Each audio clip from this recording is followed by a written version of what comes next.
Índice de permeabilidade. Segundo o Artdale, índice de permeabilidade ou taxa de permeabilidade é uma porcentagem da área do lote que deve permanecer sem edificações e permeável, permitindo que a água penetre no solo, diminuindo as chances de enchentes e a integre ao lençol freático. Mas será que este índice é realmente respeitado? Este é o tema aí do nosso podcast de hoje. Olá pessoal, aqui quem fala é Gabriel Mota, arquiteto, e este é o GMA Cast, o podcast onde eu falo de arquitetura. E este é o episódio de número 2 aqui do nosso podcast, e o tema vai ser índice de permeabilidade.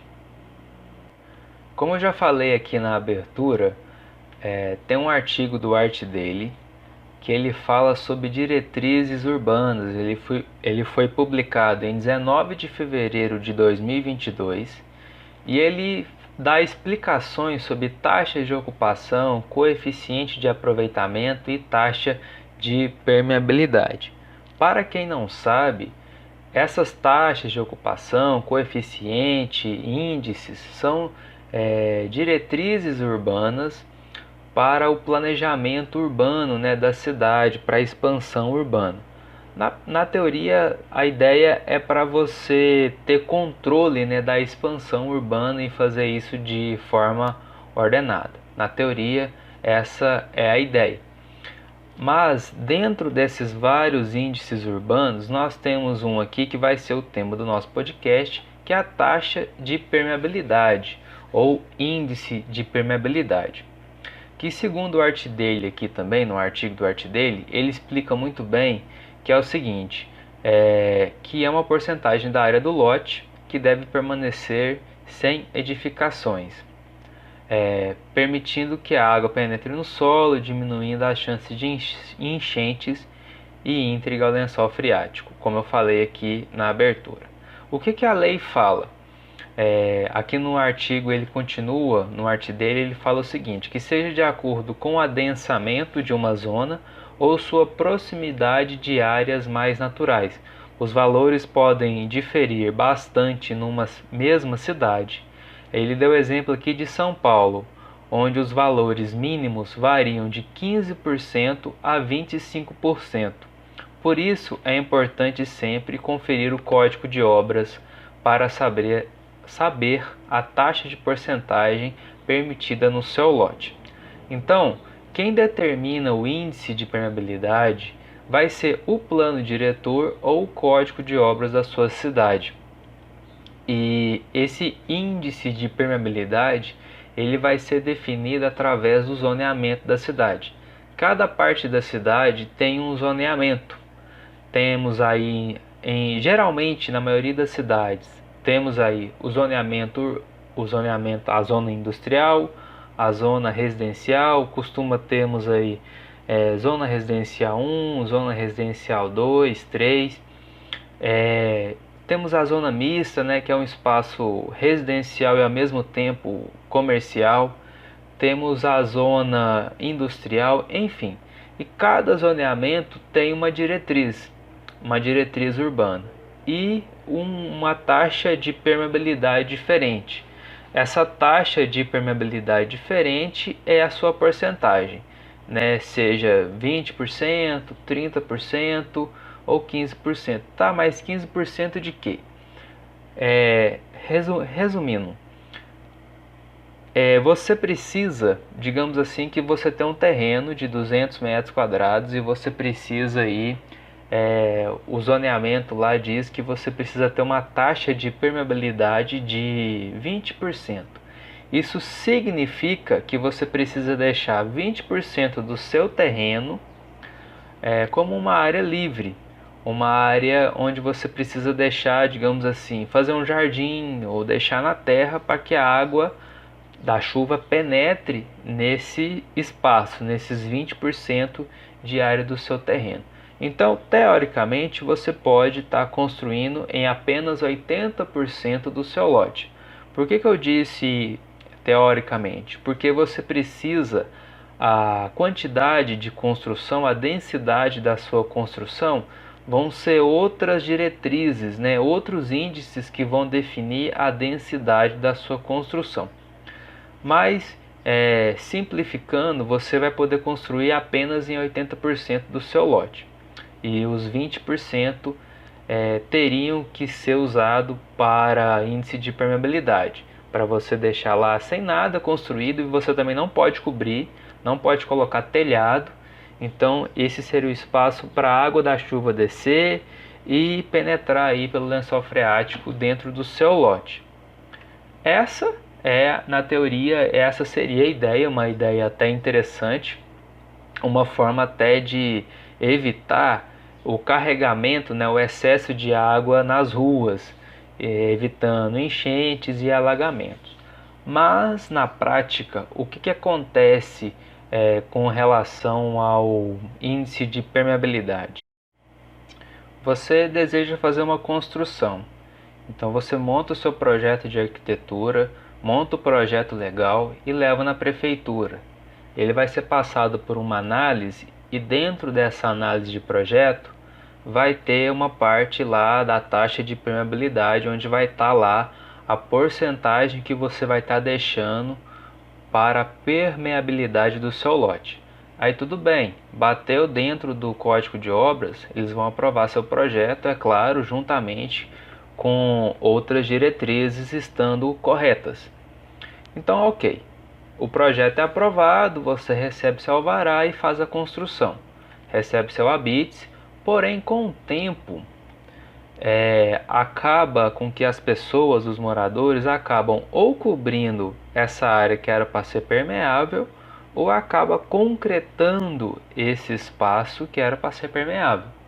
Então aí você tem um problema de que, se você está cobrindo, você está evitando que essa água chegue no solo. Então você vai ter que jogar essa água para algum lugar, e geralmente você vai jogar essa água na rua. O segundo problema também é que você está transformando essa área que era permeável numa área construída. Então você está construindo mais do que o necessário. Então isso na verdade gera outros problemas que eu nem vou entrar em detalhes. Mas isso quando você coloca o telhado. Quando você não coloca o telhado e coloca o concreto, acontece a situação muito parecida. Você transforma aquela área como construída, a água não consegue penetrar no solo e ela precisa ir para algum lugar. Então, ou ela vai para o terreno vizinho, ou ela vai, mais uma vez, para a rua. E qual que é o problema dessa água que era para ser permeabilizada no seu lote, ela ir para a rua? É que você vai sobrecarregar a rede pluvial urbana, que a gente já sabe que a rede pluvial urbana, né, digamos assim, os bueiros, já são entupidos. A gente já tem um problema de lixo de ruas até hoje. E além desse problema do lixo que entope os bueiros, a gente tem um excesso de chuva, né, que vem dos lotes. Então acaba acontecendo o quê? Alagamentos, enchentes. Esses alagamentos, essas enchentes estragam as estradas, estragam as ruas. Isso quando não derrubam muros, derrubam aterros, deslizamentos de terra. Então, parece bobo, às vezes até trivial, uma coisa não muito relevante, ou uma burocracia de prefeitura, mas na verdade isso é um problema sério que precisa ser levado em consideração. A gente estamos vendo aí no carnaval aí de 2023, agora em 2023, aquelas enchentes lá no litoral paulista. É claro que o que aconteceu lá não foi um problema a causa daquelas enchentes, daqueles deslizamentos, não foi a falta de índice de permeabilidade nos solos. Mas o problema lá foi muito mais grave do que isso. Mas é importante que isso sirva de alerta, porque as chuvas, a cada ano que passa, a cada verão que passa, elas estão vindo cada vez mais fortes, cada vez mais fortes e gerando cada vez mais catástrofes. Então é importante que nós, como cidadãos, fazemos a nossa parte, precisamos fazer a nossa parte e evitar de alguma forma que isso aconteça. Essa é uma solução, você respeitar essa taxa de permeabilidade. Isso foi um dos motivos, né, essas enchentes, alagamentos, a crise climática que a gente vê foi um dos motivos para mim estar trazendo este tema de taxa de permeabilidade para o podcast. Então, o que nós podemos fazer então, quanto arquitetos, urbanistas, engenheiros e cidadãos, para evitar, né, esse tipo de problema ou no mínimo tornar, né, essas enchentes menos catastróficas? Olha só, quando você for construir, você pode usar, de toda forma você vai ser obrigado a respeitar os 20% de área permeável no projeto. Então você pode usar essa área como um jardim, como um afastamento.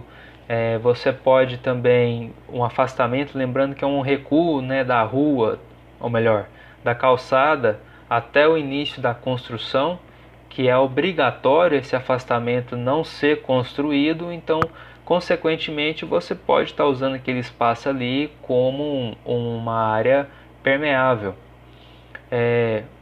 Mas eu preciso de terra, eu preciso de um espaço para manobrar meu carro ou usar meu espaço para uma área de lazer.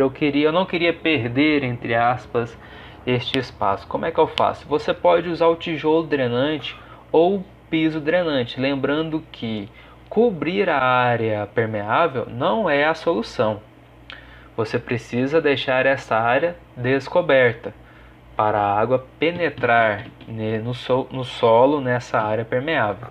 Então, uma solução para você conseguir usar esse espaço, ou você pode colocar grama, tijolo drenante ou piso drenante. A vantagem do tijolo e do piso drenante é que você não vai precisar ter que fazer muita manutenção.